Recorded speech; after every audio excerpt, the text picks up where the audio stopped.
Pahinante ng truck patay matapos na maaksidente ang kanyang sinasakyan sa Malaybalay City. Kasama natin sa balita si Radyoman Mark Micabalo ng RMN Malaybalay. Sinubukan pang itakbo sa pagamutan ang isang pahinante ng truck bagamat idineklara ng patay ng doktora matapos maaksidente ang sinasakyang unit bandang 1:00 ng hapon kahapon, January 6, 2026, particular sa Diversion Road, Purok 23, Barangay Kasisang, Malaybalay City, Bukidnon. Ang biktima ay kinilalang si alias MJ, 24 taong gulang, habang ang driver ng truck naman ay kinilalang si alias Eddie, 47 taong gulang at bawang naninirahan sa Las Piñas City, Metro Manila. Ayon sa report mula sa Malaybalay City Traffic and Management Center o TMC, binabaybay ng naturang wing van truck ang diversion road sa lugar mula sa Cagayan de Oro City at patungong Davao City.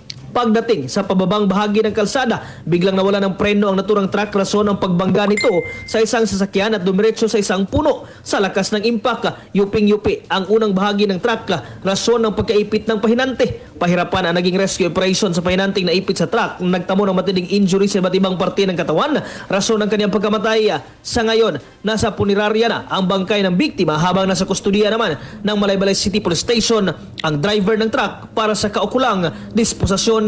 Kasama mo sa RMN DXMB Malaybalay at ng 95.3 IFM News Bukidnon, Matik, Radyoman Mark Micabalo. Tatak, RMN! RMN Network News.